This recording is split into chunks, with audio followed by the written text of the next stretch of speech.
زکوٰۃ کے سلسلے میں نے کچھ تفصیل تراویح کے بعد بھی کی ہے کہ جو زمینیں ہیں وہ دو قسم کی ہے. ایک محنت مشقت سے سیراب ہوتی ہے، اس میں نصف العشر 20% حاصل کر دیا جاتا ہے، اور جو محنت مشقت ٹیوب ویل بجلی وغیرہ سے سیراب ہوتی ہے وہاں عشر یعنی 10% دیا جائے گا.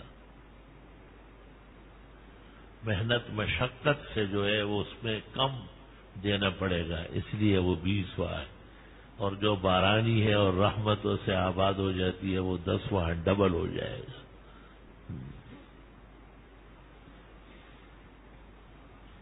جو خرچ فصل اس کے بغیر نہیں ہو سکتا وہ خرچہ اصل کے ساتھ جمع ہوگا، اور جو مزارع یا زمیندار اپنی سہولت کے لیے کر رہا ہے اس کے بغیر بھی فصل حاصل ہو سکتا ہے، وہ نہیں جمع ہوں گے. اس کے بغیر جو اصل فصل ہے اس میں سے 20 یا 10 دیا جائے گا. وہ مسئلہ آسان ہے، مشکل نہیں ہے. سونا اور چاندی، سونے کا اپنا نصاب ہے 20 مثقال، جس سے ہمارے ہندوستانی علماء نے ہندوستانی نظام کے مطابق 7.5 تولے سونا نکالا ہے. اور چاندی کا اپنا نصاب ہے 100 درہم، 200 درہم، اس سے 52.5 تولے چاندی بنتی ہے. سونے کا نصاب سونے تک ہے اور چاندی کا نصاب ہر چیز میں ہے. سونے میں اور چاندی میں زمین و آسمان کا فرق ہو گیا، اس لیے بقیہ چیزوں کے لیے، مال کے لیے، بینک بیلنس کے لیے، تجارت کے لیے، کاروبار کے لیے جو نصاب ہے وہ 52.5 تولے چاندی کی قیمت ہے بازار نرخ، جس وقت ادائیگی زکوٰۃ ہوگی. اور سونے کا سونے تک ہے. بعض لوگ سمجھتے ہیں کہ ایک آدمی کے پاس 1 تولے سونا ہے، 2 تولے سونا ہے، یہ غلط بات ہے.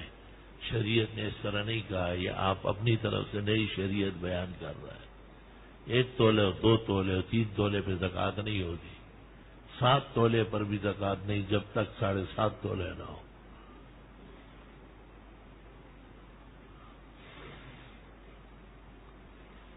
یہ اجازت دی ہے فقہاء نے کہ سونے کا نصاب بھی کم ہے اور چاندی کا بھی کم ہے، دونوں ملا کے ایک پورا ہو سکتا ہے، یعنی چاندی تو بن ہی جائے گا.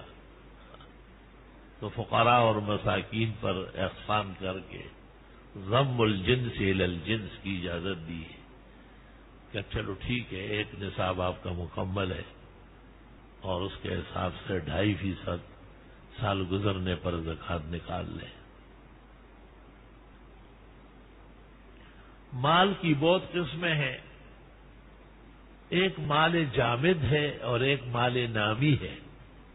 جامد جیسے جائیداد، زمینیں، باغات، کوٹیاں، بنگلے، پلاٹ، ایک نہیں 10 نہیں 20، ان میں سے کسی چیز پر زکوٰۃ نہیں.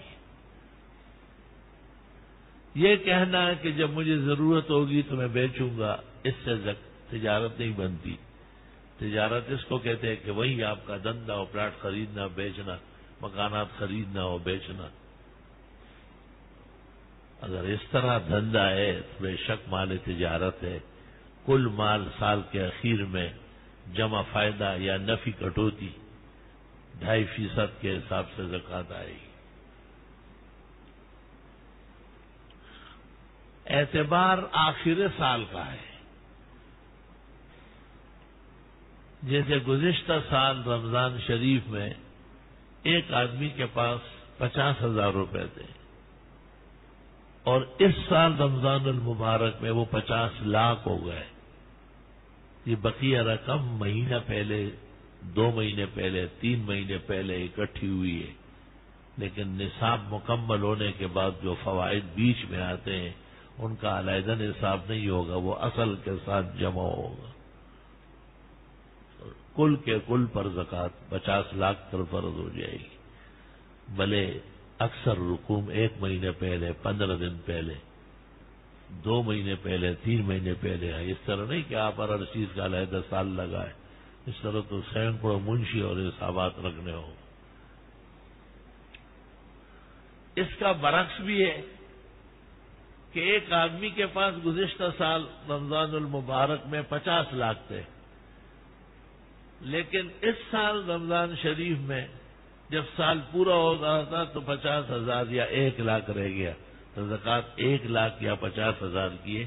50 لاکھ جو درمیان میں گٹ گئے، ختم ہو گئے، نہیں رہے، اڑ گئے، کام میں پس گئے، نکل گئے، ان کی کوئی زکوٰۃ نہیں۔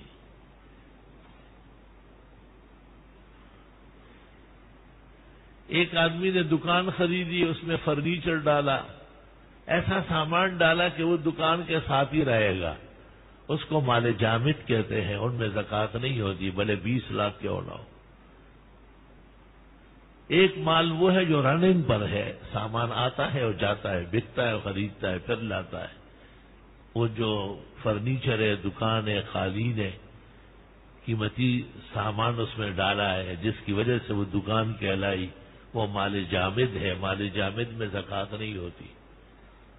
اور یہ جو رننگ پر ہے، آتا جاتا ہے، یہ مال نامی ہے، چلنے والا تجارت میں، اس پر زکوٰۃ آئی۔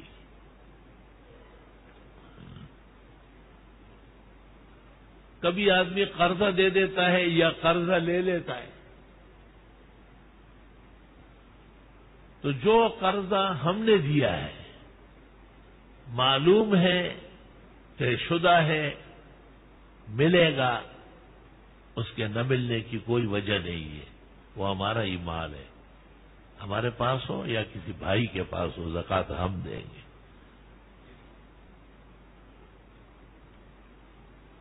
خدا نخواستہ اگر قرض ایسے شخص کو دیا گیا جس سے لینا دشوار ہو، نہ اس کا قانونی ثبوت ہو، نہ ہم نے گواہوں کو تکلیف دی، نہ کوئی شرعی تحریر تیار کی ہے، اس کے رحم و کرم پر ہے، تو فقہا کہتے ہیں اس کی زکوٰۃ موقوف ہو جائے گی ادائیگی کی گھڑی تک۔ جب اللہ اس کے دل میں ڈالے اور اللہ کا خوف کرے اور پرائے مال کے لوٹانے کا وہ عزم کرے اور مل جائے، تو جتنا مل چکا ہو گزرے ہوئے سالوں کا زکوٰۃ دے دی جائے۔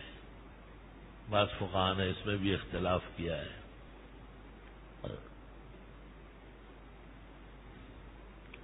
اگر کوئی مال گم ہو گیا یا چور چکور لے گئے، تو جو لے گئے سو لے گئے، مال بھی گیا، اس میں زکوٰۃ بھی گئی۔ لیکن کبھی گم شدہ مال پھر مل جاتا ہے، یا ڈوبا ہوا سرمایہ پھر بحال ہو جاتا ہے۔ اگر ظاہری اسباب ملنے کے تھے پھر تو گزرے ہوئے سالوں کی بھی زکوٰۃ نکالی جائے، اور اگر ظاہری اسباب معدوم تھے اور مال کا تمول اس کا فقدان تھا، تو گزرے ہوئے سالوں کی زکوٰۃ نہیں ہے، بس جب سے مل گیا ہے اس وقت سے نصاب شروع ہو گیا ہے۔ بعض لوگ مال کی تفصیل سن کر گھبرا جاتے ہیں، میں ان سے پوچھتا ہوں یہ تو یہاں گھبراتے، قیامت کے دن کیا ہوگا؟ وہاں تو پائی پونے کا حساب ہوگا، ایک ایک پائی کیا کہاں سے آیا تھا، کدھر سے کما رہے تھے، آپ کے پاس اتنے کہاں سے جمع ہو گئے تھے؟ ذرا اکھڑ گئے ہو یا نہ ہوا جواب تو وہ جہنم میں ڈالو اس کو۔ اس لیے تو حدیث میں ہے کہ ہر چیز کا ایک سوال ہے، عمر کا ایک سوال، جوانی کا ایک سوال، علم کا ایک سوال، لیکن مال کے 2 سوال ہیں۔ من این اکتسب، کمایا کہاں سے ہے، وفیما انفقا، خرچ کہاں کیا ہے، دونوں محل غور کرنے کے ہیں۔ کمانا بھی صحیح جگہوں سے، حرام کمائی حرام ہی ہوتی ہے، حرام جگہوں سے، غلط جگہوں سے، خلاف شرع مواقع سے۔ وہ کمانا صرف کمانا نہیں ہے، گناہ کمایا گیا، سیئات کا پلڑا باری کیا گیا، خدا کے ہاں اپنا منہ کالا کیا گیا۔ اولاد کو بجائے پیسے اور دولت کے جہنم کی آگ رکھی گئی، وہ جمع کی گئی، ان کے مستقبل اور عاقبت کو خطرے میں ڈالا گیا۔ بہتر ہے کہ اولاد یتیم، یسیر، فقیر، مسکین ہو، اس سے کہ اولاد کو حرام اور ناجائز، ظالمانہ جہنم کی آگ سے مالدار دکھایا جائے۔ اعاذنا اللہ منہا وإیاکم، اللہ تعالی حفاظت فرمائے۔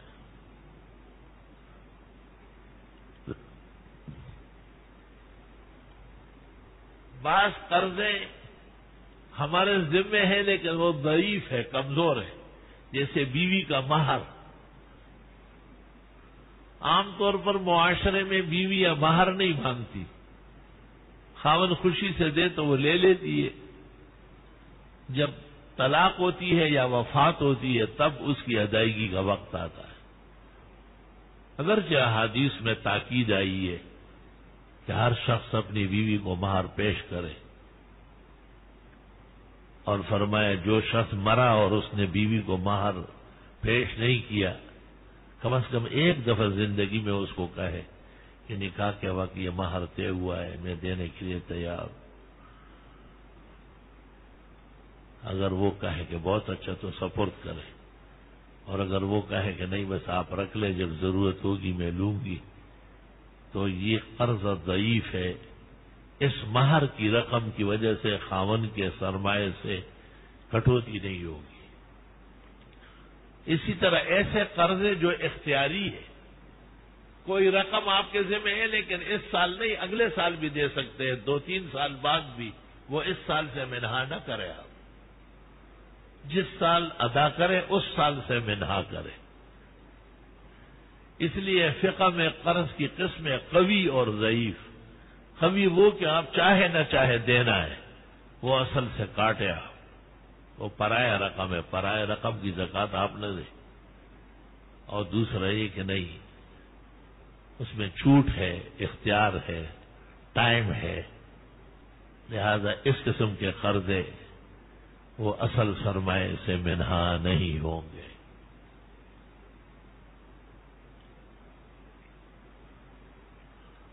بعض لوگ بچیوں کے لیے شادی کا جہیز بناتے ہیں یا بچوں کے لیے کچھ سرمایہ بلکہ ان کے نام درج کر دیتے ہیں، بینک میں کھاتہ کھول لیتے ہیں، اور وہ خود نابالغ ہے۔ فقہاء کہتے ہیں کہ یہ اسی اصل اور بڑے کا ہے، تمام تصرفات یہ کرتا ہے، تو زکوٰۃ بھی یہ دے دے۔ اس سے پوچھے گا تھوڑا ہی جب ضرورت ہو جائے گی 10 سال اور 9 سال کی بچی یا بچے سے کہ آپ کے نام جو رقم میں نے بینک میں رکھوائی ہے وہ مجھے چاہیے، اس سے نہیں پوچھتے، استعمال کرتا ہے۔ لہذا فقہاء کہتے ہیں کہ زکوٰۃ بھی یہ شخص ادا کرے جب وہ بلوغ کو پہنچے اور نیک و بد جانے اور ان کے تصرف و تسلط میں دے تو یہ چھوٹ جائے گا، ورنہ اس سے پہلے پہلے اس کے ذمہ یہ ادا کرنا ہے۔ لا الہ الا اللہ، استغفر اللہ واتوب الیہ۔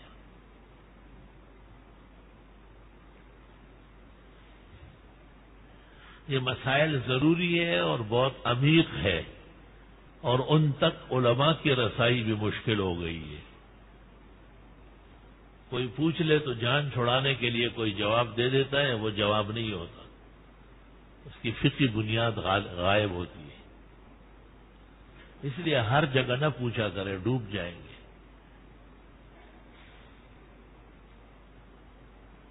اللہ اکبر و کبیرہ۔ غلطی ہونا علیحدہ بات ہے، غلطی تو علماء سے بھی ہو جاتی ہے، مراجعات ہو جاتی ہے، کتب دیکھ لیتے ہیں، بڑے علماء سے مشورہ ہو جاتا ہے، جواب صحیح بن جاتا ہے۔ غلطی تو صحابہ کے دور میں ہوئی باقاعدہ۔ ابو بکر صدیق نے خطبے میں ایک مسئلہ بیان کیا اور ام المومنین عائشہ ان کی بیٹی نے خط لکھا اور ابو بکر نے فوراً دوسرا اعلان کیا۔ حضرت عمر کو خطبے کے دوران ام المومنین نے خط لکھا ہے چٹ پٹ چٹ روانہ کیا. آپ نے کہا کہ ہاں اس طرح نہیں اس طرح ہے. ام المومنین فرماتی ہے زید ابن ارقم کو حضرت عائشہ نے خط لکھا ہے. اللہ تعالیٰ نے بی بی صاحبہ ام المومنین کو عجیب علم دیا تھا. صحابہ کہتے ہیں جب آپ بیان فرماتی تھی ایسا لگتا جیسے پیغمبر خود زندہ ہے اور بول رہا ہے. تربیت میں رہی تھی اور وہی بالغ ہوئی.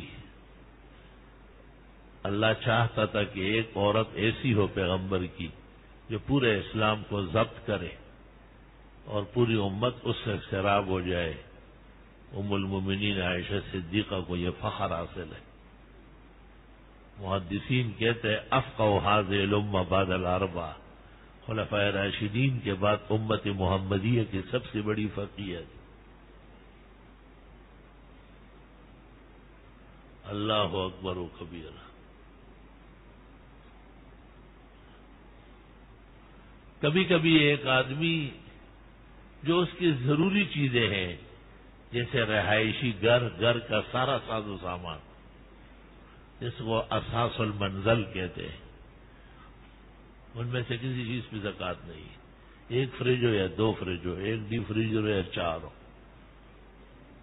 ضرورت سے بھی رہنا ہے اور راحت سے بھی رہنا ہے. البتہ گاڑیوں کے بارے میں بعض فقہا کا خیال ہے کہ شہر میں ایک گاڑی کی ضرورت اصلی، اس کے بغیر آدمی نہ دفتر جا سکتے ہیں، نہ کارخانے نہ فیکٹری نہ دکان. لیکن اگر 2 3 اور 4 گاڑیاں ہوں تو یہ لوگ کہتے ہیں کہ ان پر زکوٰۃ آتی ہے. کبھی کبھی مکان کا سوچتے ہیں خریدنا، ظاہر مکان لاکھوں کا اور کروڑوں کا ہوتا ہے، اتنا سرمایہ اس کے پاس پڑا ہی رہا اور سال گزر گئے. درست بات یہ ہے کہ زکوٰۃ فرض ہو جائے گی. صرف ابن عابدین نے فتاوی شام میں اس کو بدستور ضرورت اصلیہ مان لیا اور کہا کہ اس کا مکان ہی نہیں ہے، یہ مکان کا رقم ہے، اس پہ زکوٰۃ. صرف علامہ شامی کی رائے ہے. باقی اور علماء و فقہا کہتے ہیں کہ اس کو مصروف کرنا چاہیے تھا، پلاٹ خرید کر سریا بک کرا کے سیمنٹ بک کروا دیتا، رقم آگے پیچھے کر لیتا، قبضے سے نکال لیتا، اور رقم رہی اور کچھ بھی نہیں کیا اور سال گزر گیا، زکوٰۃ دینی پڑے گی. اچھا بعض لوگ عجیب باتیں سمجھتے ہیں. مثلا اس کی بیوی کے پاس سونا ہے، بیٹیوں کے لیے سونا رکھا ہے، زیورات ہے، اور وہ نصاب تک پہنچ چکے ہیں.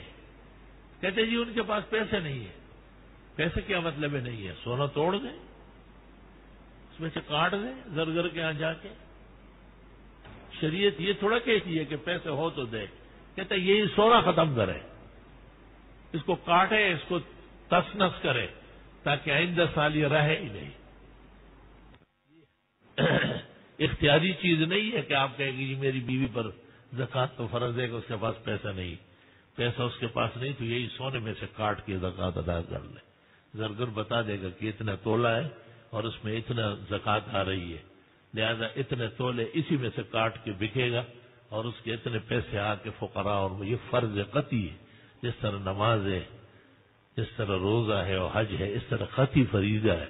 اس کی ادائیگی ضروری ہے، زیورات کا برقرار رہنا کوئی ضروری نہیں. اچھی طرح سن لو.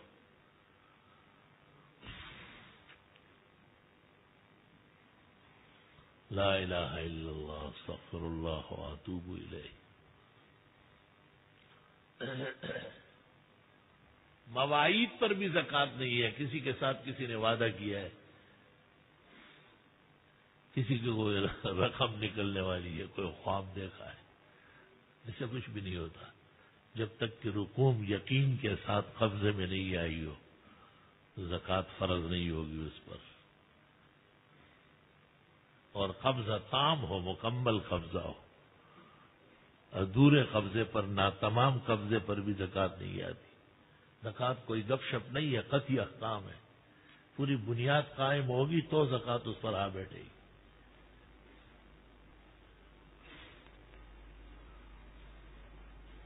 جب سب چیزیں آپ سمجھ لیں اور آپ جان لیں تو پھر یہ مرحلہ پیش آئے گا کہ اب زکوٰۃ کا مصرف کون ہے، اس کا مستحق کون ہے۔ رسول اکرم صلی اللہ علیہ وسلم نے صحیحین کی حدیث میں کہا کہ اللہ نے خود اس کا مصرف بیان کیا، انما الصدقات للفقراء والمساکین، اور 8 قسمیں مستحقوں کے بیان کیے، بالکل فقیر، تنگ دست، نادار، مسافر، پریشان حال، معاشرے کے تمام مسلم مومن جو کلمہ گو ہے وہ مسلمان ہے اور نادار ہے اور اس کے پاس ضرورت کی چیزیں نہیں ہے، یا نصاب اس کے پاس موجودہ زکوٰۃ کا موجود نہیں ہے، اس سے کم درجے کا ہے، وہ زکوٰۃ لے سکتا ہے۔ جب یہ پتہ چل جائے کہ یہ مستحق کی زکوٰۃ ہے تو اس کہنے کی ضرورت نہیں ہے کہ یہ رقم زکوٰۃ کی ہے۔ فقہاء کہتے ہیں کہ معلوم مصرف کو کہنا کہ زکوٰۃ ہے مکروہ ہے، اہانت ہے۔ بس آپ کہیں آپ رکھیں، آپ کے نام ہے یہ۔ البتہ دینی مدرسے جو اس زمانے میں سب سے زیادہ مستحق ہے، اول تو ہزاروں مسافر بے گھر بے در غریب نادار لوگ اس میں علم پڑھتے ہیں، تمام تر 99% اخراجات دینی مدرسے کے وہ زکوٰۃ اور خیرات صدقات سے اور اس قسم کے واجبات سے ہوتے ہیں۔ اس بہانے دین کا تعاون بھی ہو جائے گا، اور وہ ملاحدہ و زنادقہ جو اسلام کو نقصان پہنچانے کے لیے مدارس علماء اور طلباء کو بری نظروں سے دیکھتے ہیں، ایک قسم کے ان کے شر سے بچنے میں بھی آپ کا نام درج ہوگا۔ وہ سارے فوائد و عنایات ہے فقراء اور مساکین، وہ انہی کے دم سے مدرسے آباد ہے۔